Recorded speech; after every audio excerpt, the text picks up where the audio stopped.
తుఫానుకి సంబంధించి ఇప్పుడు మనకి ఈ మోంతా తుఫానుకి సంబంధించి ప్రతి ఒక్క విషయంలోనూ కూడా ప్రిపేర్డ్నెస్లో ఉన్నాం. మేమందరం కూడా ప్రజలు కూడా దీనికి సహకరించాల్సిందిగా కోరుకుంటున్నాం. మరొక ప్రిపరేటరీ కన్నా ఈసారి మనం ఇంకొంచెం ఎఫెక్టివ్ వేలో ముందుకెళ్తున్నాం. టెక్నాలజీని బేస్ చేసుకుని ముందుకెళ్తున్నాం.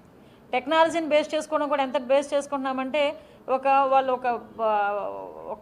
వాళ్ళకి టేబులర్ ఫామ్ కూడా ఇచ్చి ఆన్లైన్లో ఎక్కడైనా ఏమైనా ఇబ్బంది అయితే ఏ డిపార్ట్మెంట్లో ఇబ్బంది అయినా కూడా అక్కడ టేబులర్ ఫామ్లో కనుక మాకు ఇన్ఫామ్ చేస్తే ఇమీడియట్గా ఇక్కడ డిజాస్టర్ మేనేజ్మెంట్ ఆఫీస్కి కూడా అది చేరే పరిస్థితి.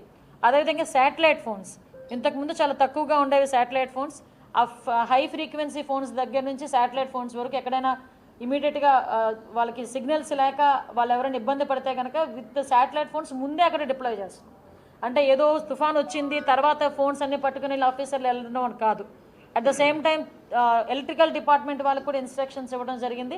ఎక్కడైతే మనకి ఎఫెక్ట్ అవుతుంది అని మనం ముందుగానే ప్రిపేర్డ్నెస్లో ఉన్నామో ఆ ఏరియాస్కి ఈ ట్రాన్స్ఫార్మర్స్ అని పోల్స్ అని ఇవన్నీ కూడా ముందుగానే డిప్లాయ్ చేయమని మన సార్ కూడా వాళ్ళందరూ కూడా ఈరోజు ఇక్కడ ఆర్డర్స్ జారీ చేయడం జరిగిందండి.